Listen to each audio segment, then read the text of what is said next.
Mga katribo, ano ba ang ibig sabihin ng alay o kanduli? Ang alay o kanduli ay para lamang sa mga tribo. Bawat isang tribo ay may pamamaraan ng ganitong alay. Ang tinatawag na alay mga katribo ay nagpapasalamat ka sa mga diwata or nilalang na hindi mo nakikita. Kung alam mo lang katribo, 1,000 years na hindi natutuyuan ang tubig na yan nasa kanyang likod. Yan ang nagsisilbing tubig or nagsusupply sa buong bayan ng Upi. Kaya nagbibigay sila ng alay bawat taon. Bawat taon ay nag-iihaw or kinakatayan nila ng kambing bilang pasalamat sa mga diwata or nilalang silbing bantay sa tubig na yan.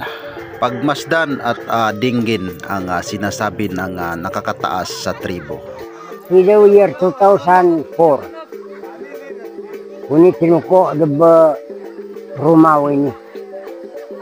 Kung mo ni pinakamamahal niya dak mayor tiyang, sinuguan began may dukin ni. Ayon po ito ulo ni dak, kau po dakal. Nama ko, luhanay di sa trabahan tayo makudaba Roma, kagas na weekend mga idyo, ang ikod mo alas 8 gupon.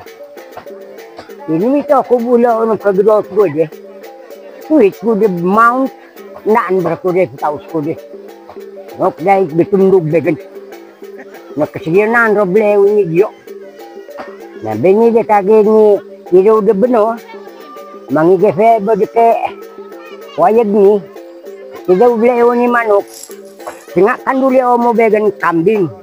Tago kanduli on mano began ke ni baboy de. Kambing saan. Na mado mo ni muyo na menrugain mo ni ke kambing ni dak kenabel. Na woni men berahden iso na mano mukha pagalino tom dak baboy. Na ben mika mo ni de gefeb ke wayeg ni. Na ifuna ko manduli de wayeg ni.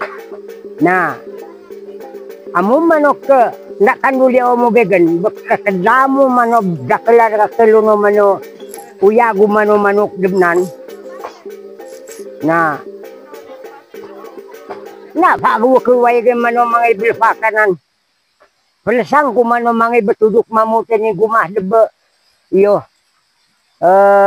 kebuan na ben ini kiduo kaya manduli demni na kago mano pagkanuli on began manok sumubra de okay yu de ben non manok kanuli ko na ben ini na yu dini na ini gamini men burun de na hanta ko na beni dike debay ke gefeb dike wayeg ni bago ama kiske kage dini un hom laudom ta akhir tibno muk de Tagalog year 2004 inutusan ako ni Mayor Piang na maghuli ng ahas dito. Kaya mayroon tinagat doon sa baba. Ang pangalan niya si Timoy. Ngayon, hindi pa natapos itong tubo. Pagpunta doon sa Nuro, inutusan niya ako magpunta dito, hulihin yung ahas. Kaya matakot man yung mga tao magtrabaho hanggang kay Engineer Carino. Na ito na. Digawa ko na. Nahanggan lang doon. Ito ang aming tribo nga Tiduray. Benibranet kanduli. Taman sa taman. Siyo bagi muyag. Ay, ba.